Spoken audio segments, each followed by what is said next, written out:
This workshop is designed for experienced meditators or awakening practitioners, people who have done a lot of psycho-spiritual work and want to use their experience to explore moving into professionally coaching others on very deep levels. This workshop's also for transformational coaches, therapists, healers, spiritual and yoga teachers who want to add to their existing skills in profound ways. The purpose of this workshop is to introduce you to the inner presence coaching work. My goal is that you will leave the workshop with a realistic understanding of this work. And my hope is that you will resonate enough with the work to be inspired to want to pursue learning more on a formal basis, particularly the upcoming 9-month inner presence programs. So what we're going to do in our time together is first I'll share a bit of information about me as it relates to the development of the inner presence coaching. Then I'll move into discussing a few key concepts. And I'll introduce the 9 principles used in the work for creating effortless transformations. And last, we'll review an actual session I recently had with someone and share with you how these 9 principles were applied in the session so you can get a sense of the power of the work.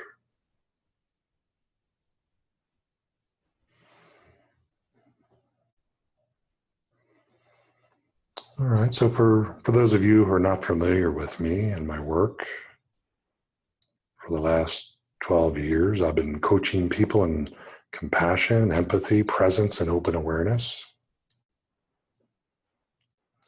This inner presence work evolved out of my personal experiences and the experiences of people who did private work, classes, and retreats with me. I was immersed in studying various Eastern Enlightenment traditions, which have been a lifelong passion of mine. About 12 years ago, I was in between careers and had time to devote to such profound study. The deeper I studied, the more I became curious about the practicality of this Eastern wisdom and the effects that it had on everyday life. See, I have a practical streak in me, so I wanted to make sure what I was studying had value in everyday life. I don't know if you've experienced this. We can sit with consistency and spacious presence with a group or privately in meditation, but how can this presence, this spacious awareness, permeate our daily life? After all, life goes on. We have ups and downs. We get triggered, have stuff from the past overwhelm us, etc. So I began to look to psychology and personal growth modalities to see if they could assist in this question. I also had a lifelong passion for depth psychology, so it was natural for me to begin to look at psychology and personal growth approaches to look at ways they might assist in this and assist the enlightenment approaches. And as I was trying to make sense of what the Eastern enlightenment approaches offered and in relation to what the Western depth psychology approaches offered, there were 3 burning questions that emerged that drove the development of the inner presence inquiry work. As you might know, the enlightenment approaches like to talk about transcending the ego or dropping the sense of self or realizing the self as illusory or empty. And these are considered the definitions of liberation or the end of suffering or self-realization. So given these definitions, the first big question I had was this: how can we deconstruct, transcend, or see as illusory the sense of self or ego if it's partially abiding in the subconscious? I figured you can't deconstruct the beliefs or constructs that comprise the sense of self or identity if there's no awareness of them, right? I thought maybe all the information about the subconscious in psychology might be useful. So this first question led to two other important questions when developing the inner presence work. How can I use depth psychology within an enlightenment framework without detracting from or diminishing the enlightenment framework? In other words, if I bring in psychology to the enlightenment framework, can it be incorporated in a way and still preserve the power of the enlightenment viewpoint or framework? So that was one question. The next question was this: if I use the enlightenment framework as an overarching context of the inquiry work, how can I bring in depth psychology into the enlightenment framework without detracting from or diminishing psychology's effectiveness?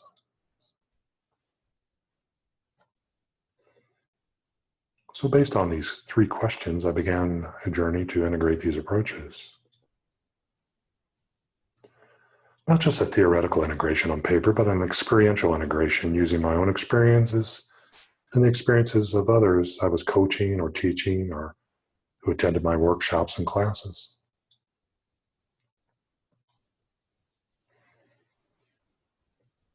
So what I'm about to present is a culmination of the years of my experience in refining, tweaking, and empirically validating a system of facilitated inquiry I call inner presence coaching.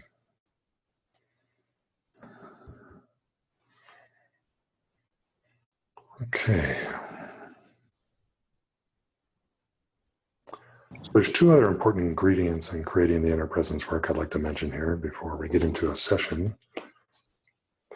They are two important values I personally bring to this inner presence work. Is I value depth in contributing to others, and I value efficiency. That's just part of my nature. Whether I'm doing inner work with people or growing vegetables, and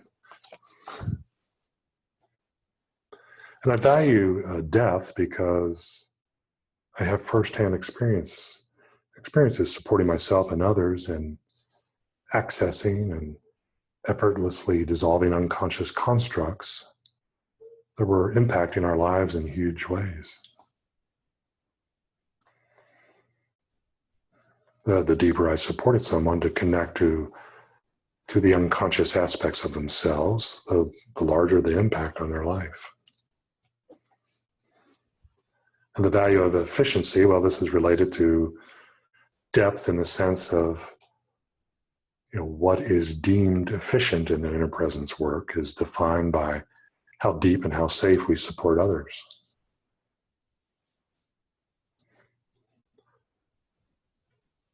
So basically, the inner presence coaching work has been designed from the ground up with these two important values.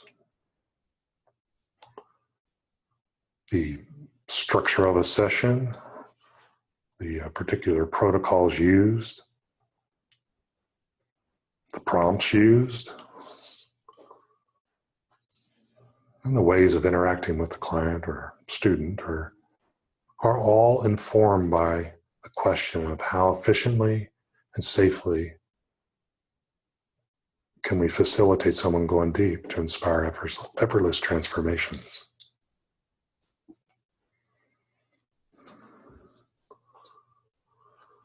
So this work became so efficient, I didn't have any choice but to start training and sharing it with others, to tell you the truth. And this is the place from which I share all this with you tonight in this workshop.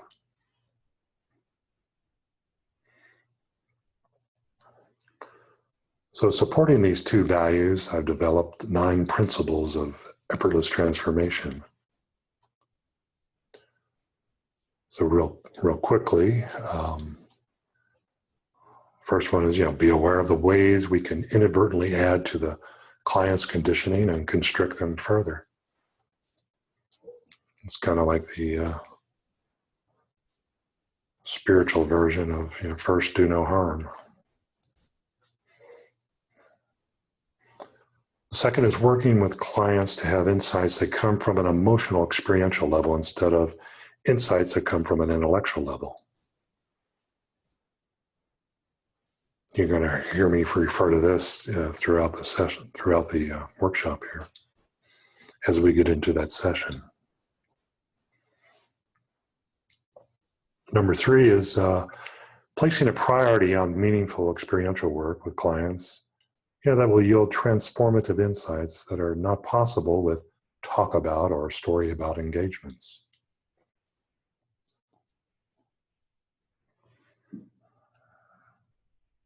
And there's particular ways that we can make it experiential in the session. You'll see, 1 or 2 ways tonight in the session that we're going to go over. And paying attention to context will bring clarity and focus to the session and allow emotionally rich material to emerge.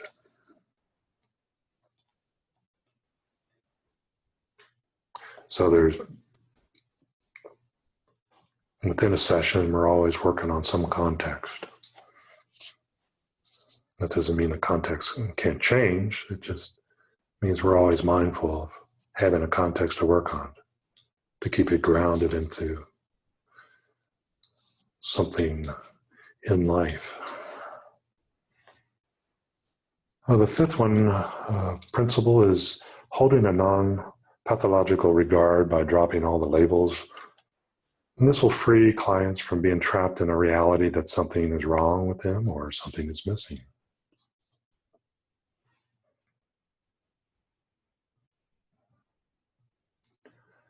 We've all become very psychologically literate in our culture, and the clients that come to me have all kind of labels that they share with me about themselves, all kind of judgments and diagnoses. So it's coming from both sides in the helping profession and also from the client's end. Not to say that they're not useful. I mean, that's another whole discussion that I'm not really going to get into now. And 6, allowing your support in a session to be gentle, non-invasive, and client-directed. It's a very important principle. There's nothing in this work is about confronting people or busting through their resistance or anything like that. 7, supporting clients with non-prescriptive contributions. What that is not preventing yourself from overlaying your values or holding up your ideals about what they should be doing or not doing, or some ideals about where they're going. Number 8, working in the present with a client can reduce their identification with parts of them that are emerging with the past or future stories. So it's constantly an edge in this work is supporting the client to be aware of what's coming up in them currently and holding presence for that. So to do an inner presence session with somebody is actually, exercising supporting them and exercising their muscles of their own self-presence. And the last one is verifying the effortless transformations have happened or are fully integrated will prevent false positives or contrived transformations that are not lasting. And I'll say more about all this as we go along. So we walk through this session, hypothetical, no, it's not really a hypothetical session, it's a real session. To preface this exploration of a session, I think it's important to know that the inner presence coaching work uses parts terminology. So a part of me feels this way, or a part of me thinks this, or a part of me is wanting this or that. So that's the vernacular that's used with the clients. And we divide our experience into parts and name them for the sake of clarity and depth. We also do it to be able to see clearly how different parts of ourselves respond to other parts of ourselves. So can clearly see the relationships of what's happening inside, especially when they're polarized in some way.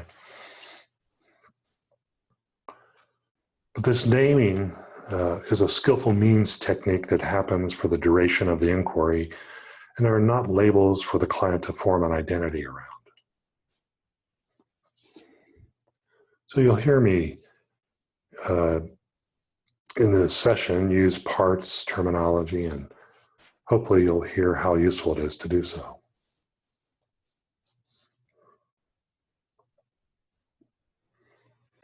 Okay, so the way I'd like to do this session,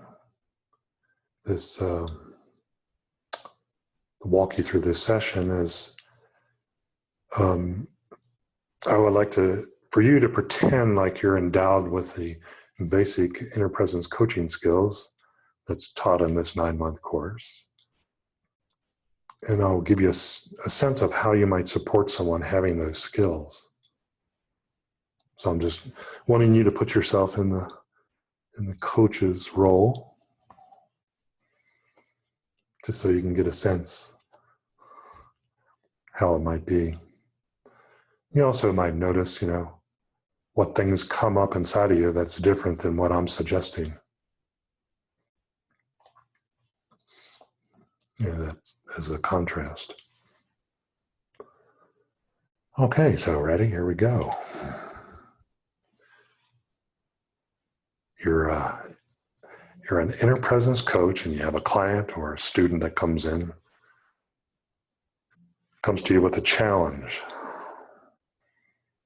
So you just sit with the client in a comfortable, quiet space and start what's called a pre-session conversation. And in this conversation, you're looking for what the client wants to work on. You might ask, what do you want to work on? Simple as that. Or what part do you want to connect with today? If they're familiar with their parts. The client says, I'm experiencing a lot of peace and equanimity in my life, but there's this challenge that comes up about wanting to be heard. This comes up a lot in my life and causes frustrations and disconnections. No matter how much I meditate or talk to friends about it, to get empathy, this challenge, continues and persists. So I found that people generally will express themselves in general terms or high-level abstractions about their challenges, or they'll speak in judgments about themselves or others. And that's the way they present their challenge. And what you have learned as an inner presence coach is to hone down their broad strokes into specific examples. So you might ask the client, do you have a couple of recent examples of people not hearing you that evoked emotions?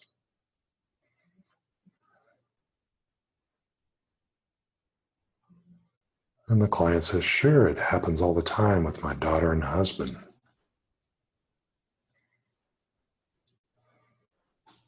And you ask her, can you recall a specific conversation with each where there's intensity around not being heard?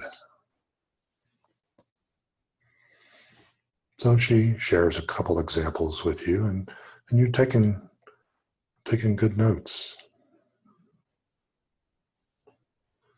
And then you ask which conversation evoked the most intensity. And she reports the conversation with her husband. So this is the context we'll use for the session. So we now have a triggering experience to refer to as a way to start the session. And you'll see in a moment how we'll use this. We have effectively set the session up to enact the principle of supporting the client to have insights that come from an emotional level instead of insights that come from an intellectual level. We also confine the talk about time to a few minutes in the pre-session conversation. And this, further supports the principle of placing a priority on meaningful experiential work.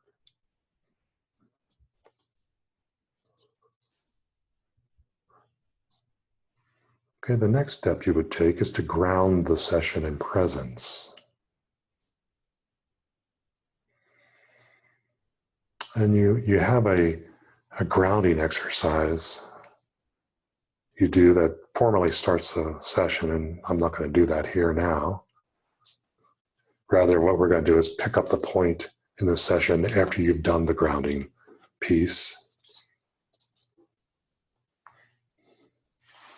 And you would say something like, from this space of calm abiding, I want you to recall the scene where your husband didn't listen to you in the way that you would like.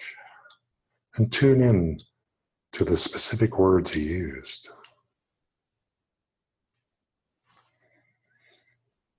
Check in to see what feelings or thoughts might be emerging.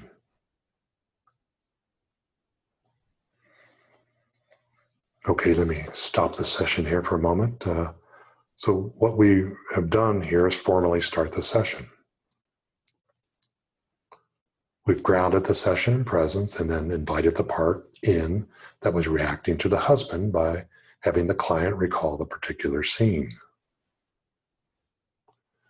With the inner presence work, we're wanting the client to be present to what is emerging in her experience and not be totally identified with the part that reacts to her husband. So the grounding piece supports that intention.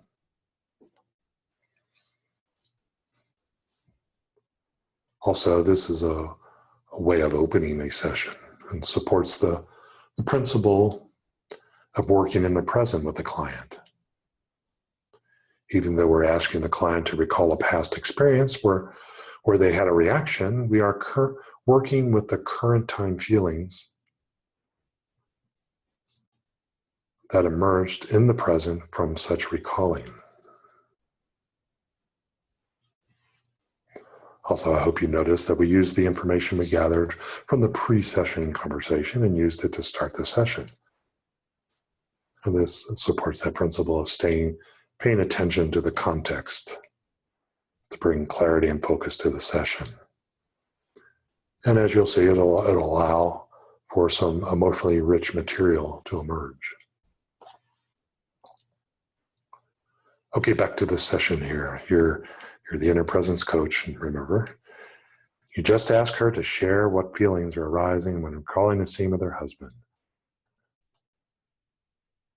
She says, I feel anxious, and I say to myself, why doesn't he hear me? You neutrally reflect back these feelings and thoughts from a disposition of acceptance, neither augmenting or diminishing what she's feeling and thinking, neither agreeing or disagreeing. So part of the training is learning to contribute to people from a high degree of presence instead of identification with our own parts.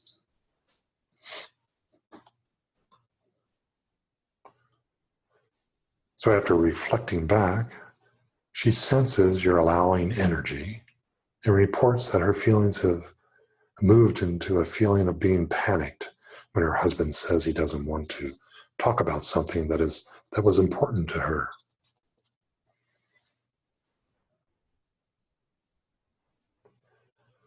And so you prompt her with, what is this panic part saying?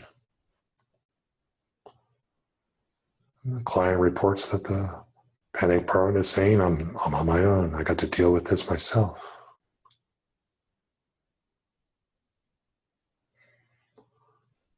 So you spend a few minutes allowing ample space for the client to connect further, and you reflect back whatever is spoken without adding any interpretation.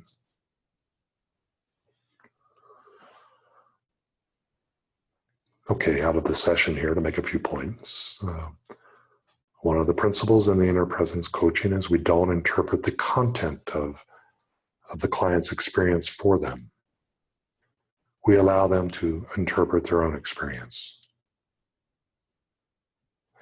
So this point in and of itself is a radical departure for many people to understand and enact, because we're so accustomed to listening to people with our various frameworks of interpretation. Especially if we're in the helping profession where we formally educated ourselves to make interpretations.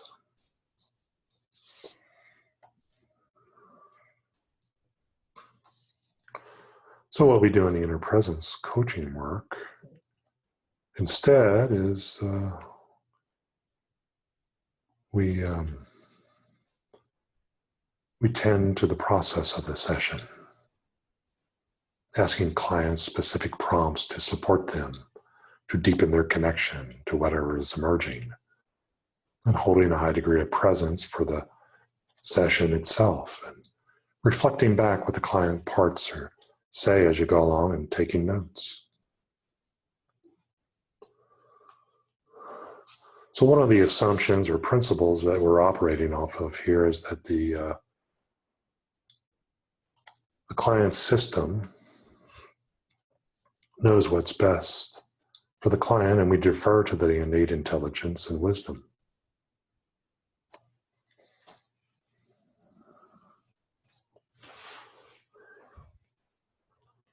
The other principle in operation is the principle of supporting clients with non-prescriptive contributions.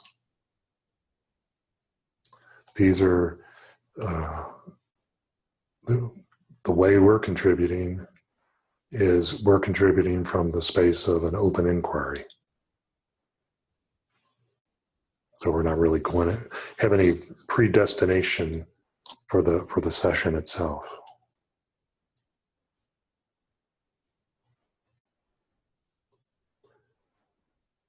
So let's continue on with the session. You really supported the client to connect with her part that was getting panicky when her husband says he doesn't want to talk about it, and you sit in silence with the client. And you give her space to connect with herself further.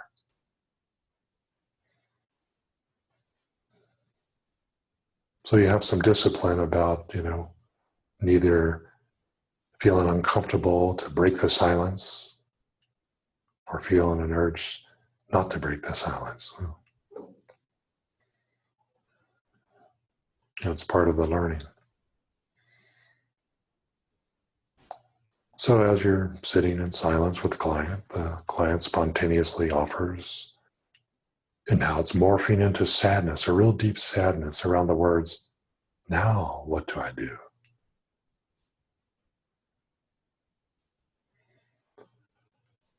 So here you resist the temptation to make the client feel better by saying, oh, don't be sad. Or you resist the temptation to ask her why she is feeling sad, which could have the effect of taking her straight to her head and break the emotional connection that you've established. Or you resist listening to and responding out of the part of you that has the urge to figure out why she's feeling sad.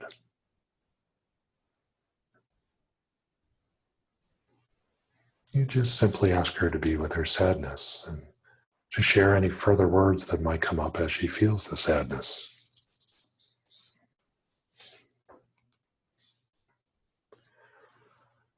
Eventually she offers, it brings me to a place of intense sadness and loss.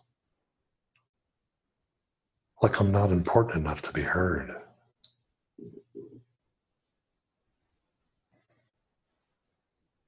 And you reflect that back.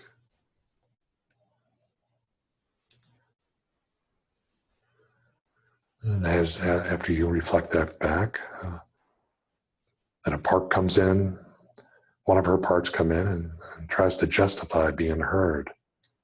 And she says, something like, I don't say a whole lot. I'm not chatterbox. Why can't I be heard?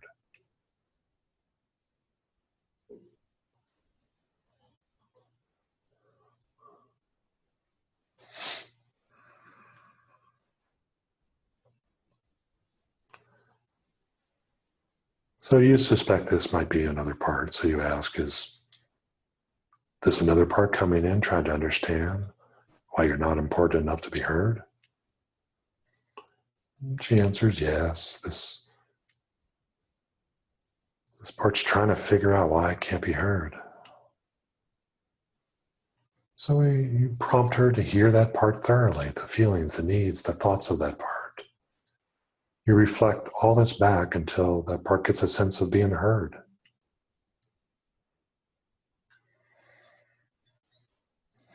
Okay, out of the session for a moment here to make a few points about this. So this is where relegating something as a part is effective in my mind. She was connecting to sadness, and pretty quickly some part came in wanting to figure out why she can't be heard. The net effect is disconnection from the sad part. This figure out part wants to figure out the sadness so she doesn't have to feel the sadness. It wants relief from the pain of sadness. However, the figuring out part itself cuts off the sadness just by speaking up. Okay, back to the session here.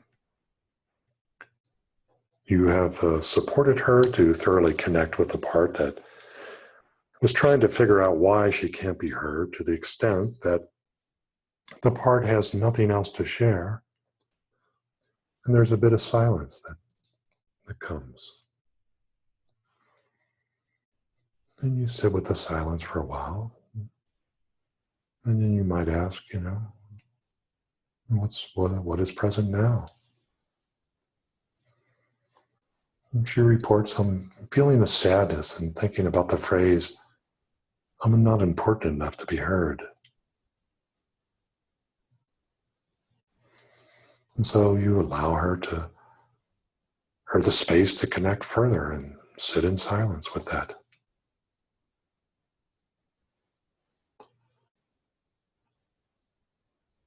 After some time passes, she says, now all of a sudden this sad part goes way back to my childhood.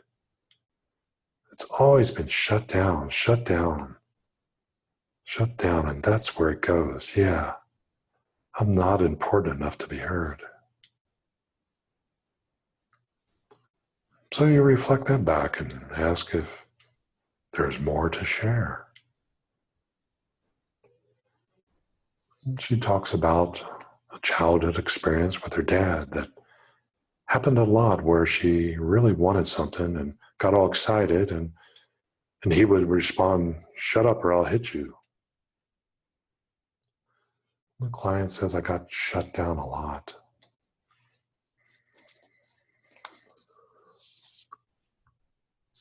So you reflect that back, what she's saying. After which she says, I guess my husband brings that up. Okay, so let's stop here to make a few points. First, I'd like you to take notice we tended to the process of the session by ensuring the client emotionally connect to whatever part emerged. First, the sad part, then a justifying figure out part, and then back to the sad part. We're just tending to the process of connection.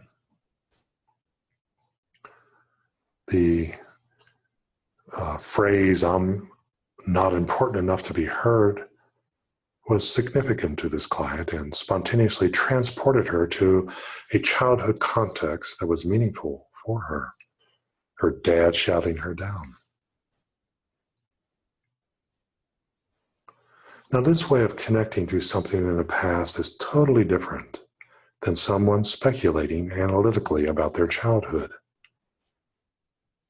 An intellectual part that talks about their childhood does so usually with a certain amount of emotional disconnection.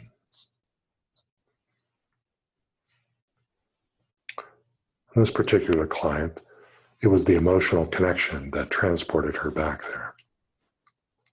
It's a big difference in that. I've been playing with that for years.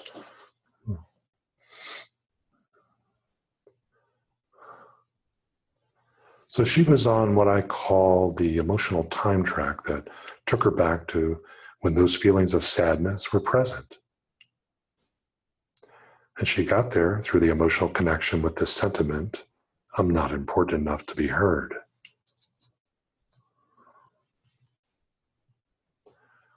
So this was a meaningful connection for her to make, and it experientially led her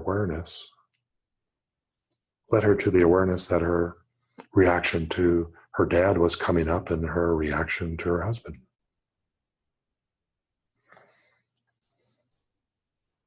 So if we ended the session right there, that would have been a very significant contribution. To decouple old feelings and beliefs that are being superimposed on a current context is very liberating.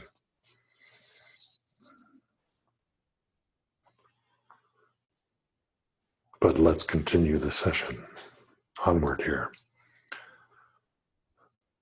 So after she emotionally connected the dots with her dad and her current experience with her husband of not being heard, again, an analyzer part came in and started asking whether the reason she couldn't be heard is because of the way she communicated.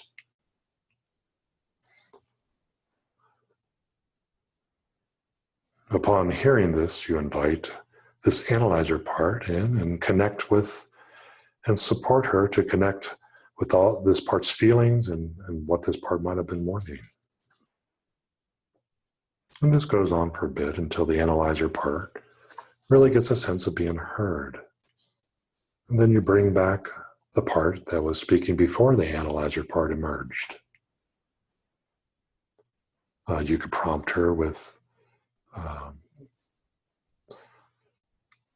reconnect her with what she was connected to before the analyzer part came in by priming her with,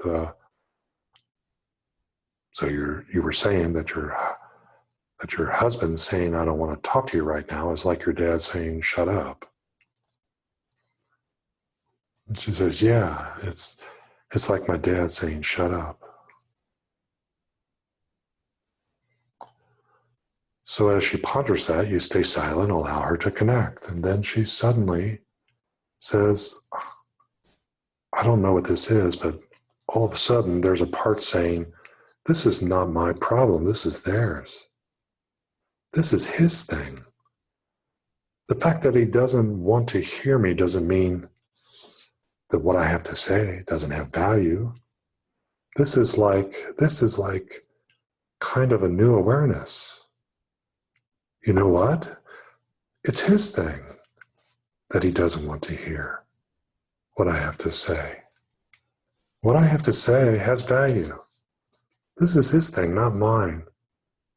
This is like a way, way, way new awareness."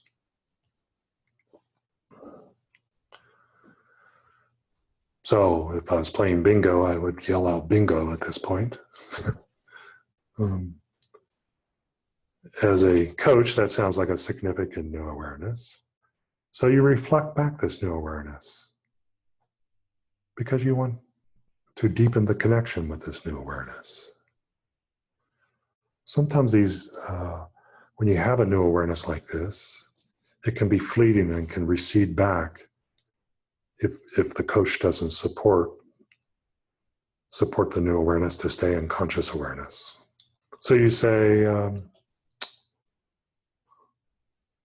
what you're saying is suddenly a new awareness is coming in and saying, him not listening to you is not because you don't matter or have no value in what you say. It's not your problem. It's his thing. Is that right? Yeah, that's it. Okay. So you notice a shift in the client's disposition and you respond with, how does it feel to connect with that new awareness right now?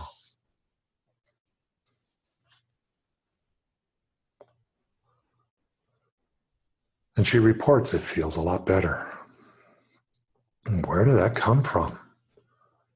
And yeah, it feels a lot better. It feels like, woo, yeah, that's the place I want to come from. That's the place I need. That's what I want to hold myself in, that place. That I still have value in what I say.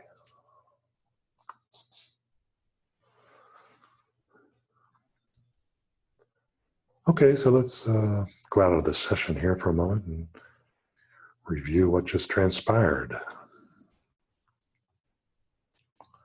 An analyzer part came in, and it's very common for people to have analyzer parts come into a session and try to figure things out. And the analyzer parts are neither good nor bad. They're simply parts that are trying to understand and figure out experience in order to bring safety to the system.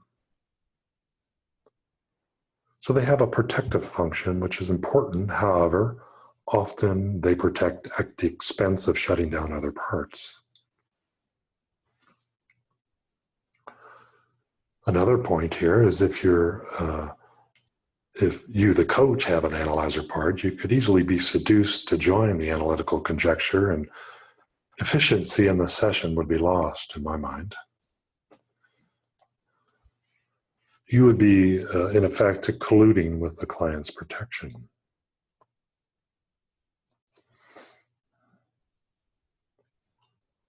Instead, you supported the client to simply connect with the analytical part thoroughly and reconnect to the part that was present before the analytical part emerged. That's a good thing you did, because she subsequently had her new awareness about her dad and husband not listening, being their thing, and she connected to her own value. And she would have never reached that awareness if your analytical part colluded with her analytical part, more than likely.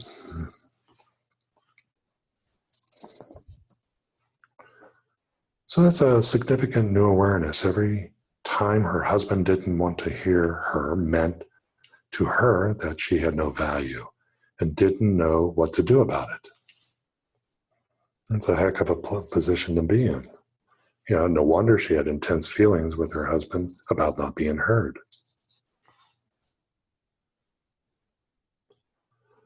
And her new awareness is the basis and the first step to what I call effortless transformation. And this is a limbic system change that happens when a belief or construct or schema is opened up by emotional connection. Neuroscience has suggested that it's only when this belief or construct is emotionally open that it can be changed.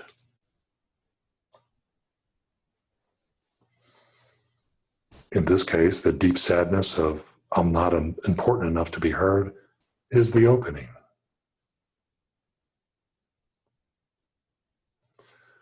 And then we created the conditions for the client to spontaneously come upon and emotionally connect with a disconfirming belief or a construct that said, this is not my problem, this is theirs.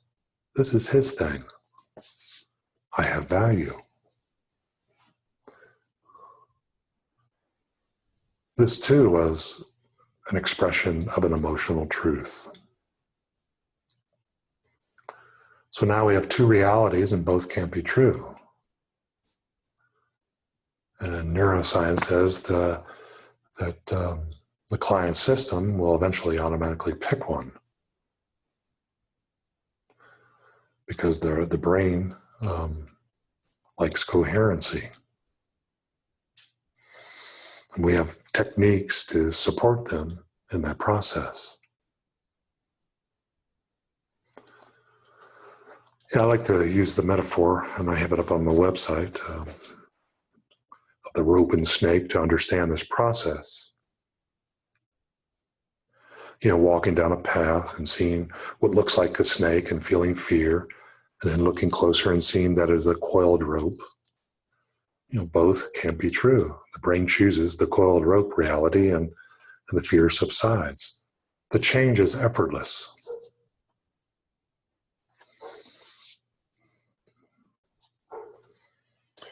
Okay, so let's go back to the session here.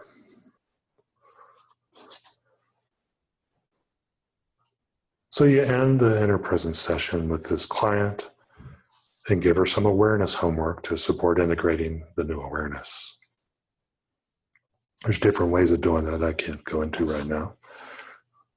You send her off with instructions not to fix anything or try to change anything, just be aware of the parts that we emotionally connected with in a session. And bring them into awareness, once a day.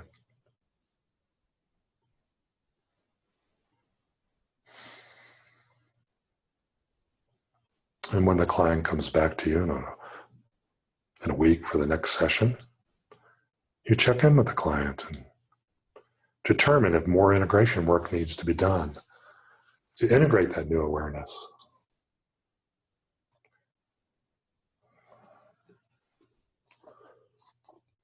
You would use integration techniques and protocols to specifically test the level of integration I've developed.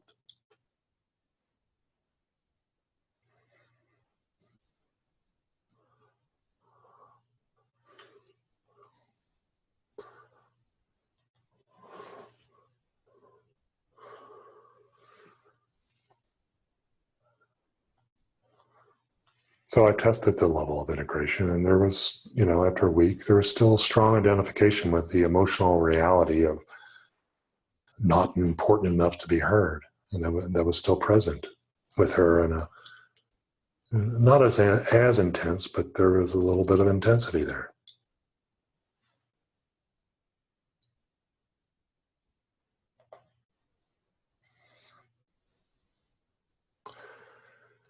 And then I connected with her a couple of weeks after that. And this time the reality of it's their thing, I have value, was the prominent reality. And she seemed to be very ready to speak and act from that space.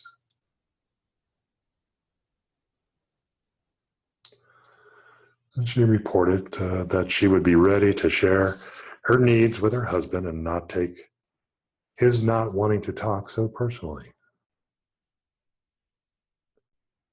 However, she said her needs and ideas were valuable, and she was going to find a way for them to be heard. So she had some resolute energy there. And for me, that's a complete shift from where we started with her feelings of panic and when her husband said he did not want to talk, and interpreting that as she's not important enough to be heard.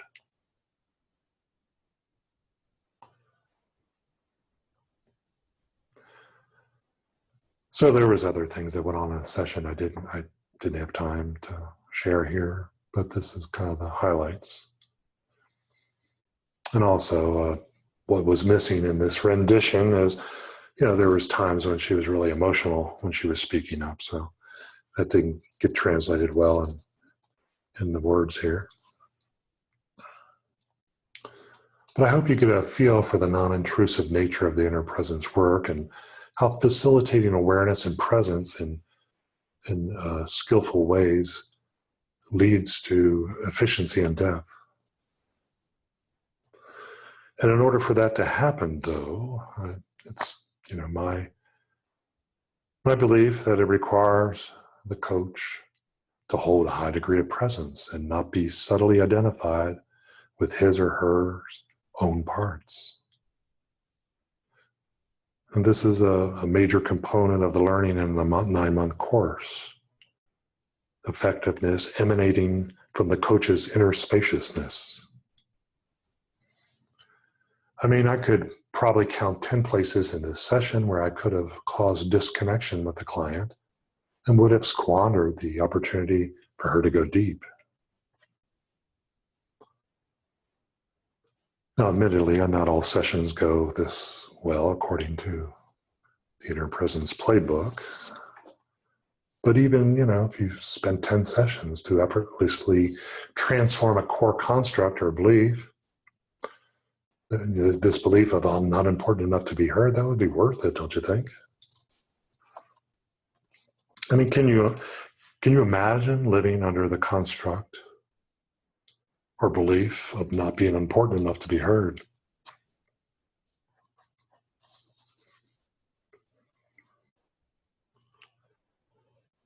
Just think about all the ways that would impact your life.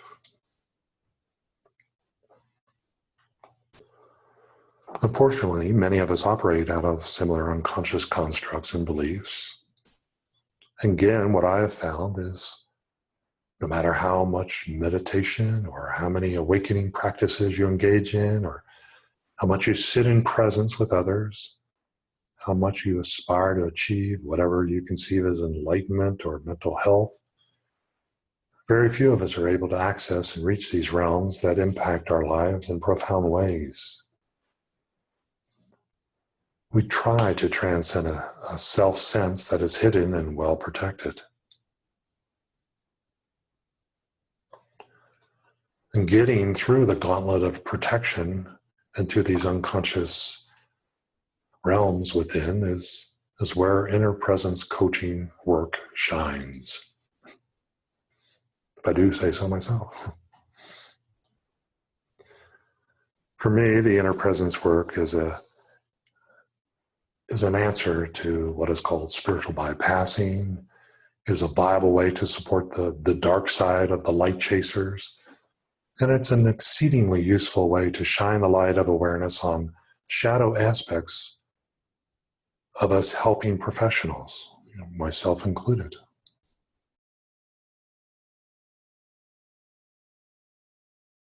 You want more information, innerpresencecoaching.com. I also have a YouTube channel with videos loaded with information. Just simply go to YouTube and do a search on Inner Presence Coaching. Okay.